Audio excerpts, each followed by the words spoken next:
மானஸ் பக்கங்கள். Hi friends, இது மாலிகாவின் கேளுங்க கதை கேளுங்க. மானஸ் எழுதிய இன்ப ஜீவிதம், அத்தியாயம் 28. வெகு நேரம் யோசித்து கொண்டே இருந்தான் இன்பரசன். இன்பா, என்ன ஆச்சுப்பா? ஏன் இப்படி இருக்கீங்க? இல்ல ஜீவா, எங்கேயோ எதையோ மிஸ் பண்றேன். என்னன்னு தான் புரியல. அந்த இன்ஸ்பெக்டர், அவரை பத்தி விசாரிச்சிங்களா? எதுவுமே உருப்படியா கிடைக்கல. கேஸ அவர் முடிச்சு என்கிட்ட நல்ல பேர் வாங்கணும்னு இதெல்லாம் பண்ணிக்கிட்டு இருக்கிறதா சொல்றாருன்னு கேள்விப்பட்டேன். வேற எதுவும் சந்தேகப்படுற மாதிரி கிடைக்கல. எப்பவுமே அவருக்கு பார்த்தி என் கூட க்ளோஸா இருக்கிறது கொஞ்சம் பொறாமைதான். அதனால இதெல்லாம் ட்ரை பண்ணிக்கிட்டு இருக்காருன்னு நினைக்கிறேன். தன் விரல்களால் நெற்றியை நீவியவாறு கண்களை மூடிக்கொண்டான். சுருங்கி இருந்த அவன் புருவங்களும் கண்களும் கண்டு வருத்தம் கொண்டவள் அவன் கையை விலக்கி மெல்ல அவன் நெற்றியை தன் விரல்களால் வருடிவிட்டாள். சில நிமிடங்கள் கழித்து அவன் முகம் இயல்புக்கு திரும்பியது. அதை கண்டு திருப்தியுடன் அவன் நெற்றியில் அழுத்தமாக முத்தம் வைத்துவிட்டு அவனை அணைத்தவாறு படுத்து கொண்டாள் ஜீவிதா. எல்லாம் சரியா போகும், நீங்க சீக்கிரம் கண்டுபிடிச்சிடுவீங்க என்பது மட்டுமே அவனுடைய பதிலாக இருந்தது.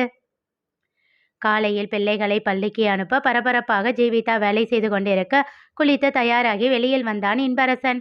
அவனிடம் காஃபியை நீட்ட அவசரமாக அதனை வாங்கி குடித்துவிட்டு பைக் சாவியை எடுத்துக்கொண்டு கிளம்பிவிட்டான். செல்லும் அவனையே பார்த்து கொண்டிருந்தாள் ஜீவிதா. மாம், என்ன ஆச்சு என்றான் மகிழன். ஒன்றும் இல்லடா என்றாள் சலிப்பாக. அப்பாவை பத்தி தெரியாதா? கேஸ் முடிகிற வரைக்கும் அப்படிதான் சுத்திக்கிட்டு இருப்பாரு. சின்னதாக புன்னகைத்தாள் ஜீவிதா. ஆமா, அவங்களுக்கு தெரியாது பாரு, நீ சொன்னாதான் அவங்களுக்கு தெரியும் என்றான் முகிலன் பட்டென்று. அவன் காதை செல்லமாக திருகியவள், அவனாச்சும் அப்படி ஆறுதல் சொல்றான், நீ ஏதாச்சும் சொல்றியாடா? சொல்ற அவனையும் கிண்டல் பண்ற என்று தன் சிறிய மகனை முறைத்துவிட்டு சென்று வேலை செய்ய தொடங்கினாள். தெரியாத விஷயத்தை தான் சொல்லணும், தெரிஞ்ச விஷயத்தை திரும்பவும் சொல்ற அதிக பிரசங்கி இல்லை நானு. அடே சாமி, மாம் கேட்டிங்களா? இவன் அதிக பிரசங்கி இல்லையாம். அப்போ வேற யாருடா தம்பி என்றான் மகிழன். நீதான், சர்வசாதாரணமாக தோலை குலுக்கி கூறினான் முகிலன். மகிழன் அவனை முறைக்க ஜீவிதா உரக்க சிரித்தாள். முகிலனோ தன் அண்ணனின் முறைப்பை கண்டுகொள்ளவே இல்லாமல் தன் வேலையை பார்க்க சென்று விட்டான். அதை கண்ட மகிழனுக்கும் இதழில் புன்னகை அரும்பியது. சமையலறையின் அருகே இவர்கள் பேசிக்கொண்டு இருந்ததால் இவர்களின் பேச்சு உள்ளே இருந்த இளமாறனுக்கும் கேட்டது. அவன் இதழிலும் புன்னகை அரும்பியது. சரியான வாய், சரியான வாளு என்று தனக்குள் சொல்லிக்கொண்டான். இளமாறன் நினைத்ததை போல் முகிலன் சரியான வாழ்பையன்தான். எதையும் பட்டென்று பேசிவிடுவான். அதற்காக பொறுப்பான பையன் இல்லை என்றால் அர்த்தமில்லை. மகிழன் முகிலன் இருவருமே பொறுப்பானவர்கள்தான். அவர்கள் இருவரால் ஜீவிதா இன்பரசன் இருவருக்கும் என்றும் தொந்தரவு இருந்ததே இல்லை. அவர்களால் இவர்களுடைய வேலையில் எந்த பாதிப்பும் ஏற்பட்டதும் இல்லை. முகிலனை ஒப்பிடுகையில் மகிழன் கொஞ்சம் அமைதிதான். அதற்காக அவன் பேசவே மாட்டான் என்றெல்லாம் இல்லை, நன்றாகவே பேசுவான். ஆனால் முகிலனை பார்த்துவிட்டு இவனை பார்த்தால் அமைதியாக இருப்பது போல் தோன்றும். முகிலனின் வாய் பற்றி சொல்லிக் கொண்டிருந்தால் ஒரு நாள் கூட பத்தாது. அப்படி ஒரு பெரிய பட்டியல் நீண்டு கொண்டே போகும். சிறு வயதில் ஒரு முறை இன்பரசனோடு பைக்கில் சென்றபோது சாலையின் ஓரத்தில் நின்றிருந்த சொர்க்கரத வண்டியை சுட்டி காட்டி, அப்பா, இந்த பைக் சின்னதா இருக்குப்பா, அந்த வண்டி எவ்வளவு அழகா இருக்கு பாருங்க, பேசாம அந்த மாதிரி நாம வாங்கிக்கலாம், அதுல போகலாம் என்றானே பார்க்கலாம். அதை கேட்ட இன்பரசனுக்கு திகைப்பில் பேச்சே வரவில்லை. வீட்டில் வந்து ஜீவிதாவிடமும் மகிழனிடமும் சொல்ல இருவரும் சிரித்தே ஓய்ந்து போனார்கள். ஒரு முறை ஒரு விசேஷத்திற்கு சென்றிருந்த போது வயதான பெண்மணி ஒருவர் அவன் கன்னத்தை பிடித்து கொஞ்சி, இன்பா பையனானி என்றார். ஆமாம் பாட்டி என்றான் இவனும் சமத்து பையனாக. உன் பேர் என்ன என்றார் அவர். அகமுகிலன் என்று இவனும் பதிலளித்தான். சிறிது நேரம் கழித்து அவன் பெயர் அவருக்கு மறந்துவிட, உன் பேர் என்ன சொன்ன என்றார் மறுபடியும். அவரை ஏற இறங்க பார்த்துவிட்டு, முன்ன சொன்னேனே அதேதான் என்றான். அதை கேட்டு அருகில் இருந்த எல்லோரும் சிரித்து விட்டனர். ஜீவிதா தான் இழித்து சமாளித்து அவனை அடக்கி அழைத்து வந்தாள். ஏண்டா எங்க போனாலும் என்னோட மானத்தை வாங்குற என்று அவனை அடக்கி வைத்தாள். அதனால் எப்பொழுது வெளியில் சென்றாலும் அவனை தன்னுடனேயே வைத்துக் கொள்வாள். இது தெரிந்தும் மகிழன் வேண்டுமென்றே அவனை அம்மா கோண்டு என்று வம்பிழுப்பான். பிள்ளைகளுக்கு காலை உணவை கொடுத்து இருவரையும் தயார்படுத்தி அவசர அவசரமாக பள்ளிக்கு அனுப்பி வைத்தாள் ஜீவிதா. அவள் நினைவு முழுவதும் மாறனிடம் இருந்தது. காலையில் இருந்து அவனுக்கு சாப்பிட எதுவும் தரவில்லை. மகிழன் அதிகாலையிலேயே எழுந்துவிடும் பழக்கம் உள்ளதால் அவளால் எதுவும் செய்ய முடியவில்லை. இந்த நிலையை பற்றி ஓரளவுக்கு முன்பே யூகித்திருந்ததால் முன்தினமே அவனிடம் ஒரு பிஸ்கட் பாக்கெட்டையும் கொடுத்துவிட்டு வந்திருந்தாள். அவன் எழுந்தானா, சாப்பிட்டானா என்ற யோசனையோடு வேகமாக தன் காருக்கு சென்று டிக்கியிலேயே ஒளித்து வைத்திருந்த அவனுக்காக வாங்கிய உடைகளை எடுத்துக்கொண்டு வந்தாள். வீட்டு கதவை நன்றாக இழுத்து சாத்தி பூட்டிய பின் காஃபியையும் சேர்த்து எடுத்துக்கொண்டு மாறனை தேடி சென்றாள். அவள் உள்ளே செல்ல அங்கே டியூப் லைட்டை போட்டுக்கொண்டு புத்தகம் படித்து கொண்டிருந்தான் மாறன். டேய், எதுக்கு இப்போ லைட் போட்ட? நான் தான் சொல்லியிருக்கேன்ல, பசங்க கண்டுபிடிச்சிடுவாங்கன்னு. அவனோ அவள் கேள்விக்கு பதில் அளிக்காமல் குட் மார்னிங் மேடம் என்றான். ம் என்று விட்டு அவனிடம் காஃபியை நீட்டினாள். வாங்கி கொண்டவன் என்ன மேடம் ஒரு மாதிரி இருக்கீங்க என்றான். அவன் எதிரில் அமர்ந்து கொண்டு கூறினாள், உன்னோட கேஸ் ரொம்ப சார டென்ஷன் பண்ணுதுடா. அவன் முகம் உடனே வாடிவிட்டது. அதனை கண்டவள், சரி சரி, நீ முதல்ல காஃபி குடிச்சிட்டு போய் குளி. இந்தா, இதில் புது ட்ரெஸ் இருக்கு, மாத்திக்கோ என்று பேச்சை மாற்றினாள். அவன் சம்மதமாக தலையசைத்தான். அவள் எழுந்து கொண்டாள். நீங்க ஹாஸ்பிட்டல் போகலையா? போகணும், இன்னும் டைம் இருக்கு. சாப்பிட்டீங்களா? திரும்பி அவனை கண்டு புன்னகைத்தாள். இன்னும் இல்லை. ஒரு நொடி அவனை உற்று பார்த்து விட்டு கேட்டாள், என்ன உன் கூட பேசணுமா? அவன் ஆமாம் என்பதை போல் தலையசைத்தான். இப்போ எனக்கு டைம் இல்லடா, மதியம் பேசலாம், ஓகேவா?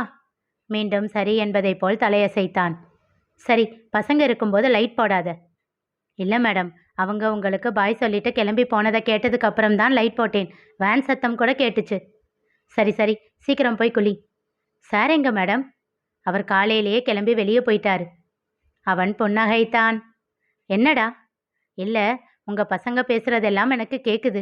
பெரியவன் ரொம்ப அமைதியாக பாசமாக இருப்பான் போல என்று சொல்லி நிறுத்தி பிறகு கூறினான், அப்படியே உங்களை மாதிரி. அவள் புன்னகைத்தாள். சின்னவன் பயங்கர வாளு, அவனுக்கு சாரோட கேரக்டர்னு நினைக்கிறேன். அவள் முகம் மாறியது. நான் சொன்னது கரெக்டு தானே? அப்பா, கோபம் வந்தா அவ்வளவுதான். என்ன அடி, சரியான பட்டாசா இருக்காரு என்று சொல்லி சிரித்தான். வலிய வரவழைக்கப்பட்ட ஒரு புன்னகையோடு அறையை விட்டு வெளியில் வந்தாள் ஜீவிதா. தங்கள் அறைக்கு சென்றவள் அப்படியே கட்டிலில் அமர்ந்து தரையை வெறிக்க தொடங்கினாள். தப்பு மாறா, நீ சொல்றது ரொம்ப தப்பு. பெரியவன் தான் அவரோட குணத்துல இருக்கான். என் இன்பா எவ்வளவு அமைதியானவர், எவ்வளவு அன்பானவர்னு எனக்கு மட்டும்தான் தெரியும். முகிலன் தான் என்னோட ஜெராக்ஸ். வாய் அதிகம், வாழ்த்தனமும் அதிகம். தன் கண்களை இறுக மூடிக்கொண்டாள். மூடிய விழிகளில் இருந்து கண்ணீர் வழிந்தது. சிறு வயதில் அவளைத்தான் செல்லமாக எல்லோரும் ஏ குட்டி பட்டாசு என்று அழைப்பார்கள். ஜீவிதா எப்போதும் பயங்கர சுட்டி, துடுக்கு பேச்சு, யார் சொல்வதையும் கேட்க மாட்டேன் என்ற பிடிவாதம். துருதுருவென்று ஓரிடத்தில் இல்லாமல் அங்கும் இங்கும் ஓடிக்கொண்டே இருப்பாள். அவளை சமாளிக்க முடியாமல் திண்டாடுவார்கள் அவளை பெற்றவர்கள். பள்ளியிலிருந்து தினமும் ஒரு புகாராவது அவள் மேல் வரும். அப்படியெல்லாம் இருந்தவளை மாற்றியது அந்த ஒரு நாள். அவள் கண்முன் நிகழ்ந்த அந்த காட்சியை இப்பொழுது நினைத்த போதும் அவள் உடல் நடுங்க ஆரம்பித்தது. கால்களை மடக்கி கையோடு அணைத்து கொண்டு ஒடுங்கி அமர்ந்தாள். அவள் செய்த பிழை அவள் எதிரில் நின்று அவளை கண்டு கை கொட்டி சிரித்து கொண்டு இருந்தது. இன்னும் எத்தனை வருஷம் உன்னால தப்பிக்க முடியும்? என்னைக்காச்சும் ஒரு நாள் உன்னோட இன்பாவுக்கு அது தெரிய வரும்போது உன்னோட நிலைமை என்ன? அது தன்னை பார்த்து கேள்வி கேட்க அவள் உடலில் நடுக்கம் இன்னும் கூடியது. இன்பா இல்லாத ஒரு வாழ்வை அவளால் நினைத்து பார்க்க முடியுமா? இருவரும் காதலித்து திருமணம் செய்து கொண்டவர்கள் இல்லை. ஆனால் திருமணத்திற்கு பிறகு காதலிக்க தொடங்கியவர்கள். அவன் அவளின் உயிராயிற்றே. அவள் உடலின் ஒவ்வொரு அணுவும் அவன் பெயரை தாங்கிக் கொண்டிருக்கிறது. அவள் விடும் மூச்சு காற்றில் கூட அவன் காதல் நிறைந்திருக்கும். அப்படிப்பட்ட அந்த காதலை இழக்க அவளால் முடியுமா? அப்படி ஒன்று நேர்ந்தால் அவள் கதி என்ன? அந்த நிலையை எண்ணிய போதே அவளுக்கு மூச்சு வாங்கியது. வேகமாக மூச்சை இழுத்துவிட்டு தன்னை சமன்படுத்தி கொள்ள போராடினாள். வெற்றிட்டை கைகளால் கசக்கி இறுக்கம் கூட்டி தன் உணர்வுகளை சரி செய்ய முயன்றாள். அது முடியாமல் தத்தளித்து கொண்டிருந்த வேளையில் அவள் செல்போன் ஒலித்தது. ஒலித்த ரிங்டோனில் இருந்தே அது இன்பா என்று உணர்ந்தவள் வேகமாக ஓடிச் சென்று அவன் அழைப்பை ஏற்றாள். ஜீவா, சொல்லுங்க இன்பா, சாப்பிட்டியா? அவனுடைய கேள்வியிலேயே அவளுடைய அழுத்தம் மொத்தம் இறங்கியது. அப்படியே காதில் போனை வைத்து கொண்டே தலையணையில் தலை வைத்து படுத்து கொண்டாள்.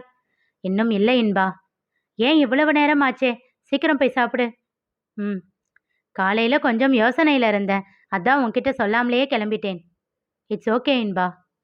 சரி, நீ எனக்காக வெயிட் பண்ணிக்கிட்டு இருக்காத. நான் கமிஷனரை பார்க்க போகணும். நடுவில் டைம் கிடைக்கும்போது வந்து சாப்பிட்டுக்கிறேன். நீ ரெடி ஆகிட்டு ஹாஸ்பிட்டலுக்கு கிளம்பு. சரி இன்பா. Okay bye. அவன் அழைப்பை துண்டித்த பிறகும் போனை காதிலிருந்து எடுக்காமல் அப்படியே வைத்திருந்தாள் ஜீவிதா. அவன் குரல் இன்னும் அவள் காதுகளில் ஒலித்து கொண்டிருப்பதை போன்ற பிரம்மை அவளுக்கு. ஜீவா, அவன் அழைக்கும் அந்த ஒற்றை வார்த்தையில் மனம் மயங்கி கண்கள் மூடி கிடந்தாள். இனி நிகழப்போவது என்ன தெரிந்து கொள்ள தொடர்ந்து கேளுங்க, கதை கேளுங்க. மீண்டும் சந்திப்போம்.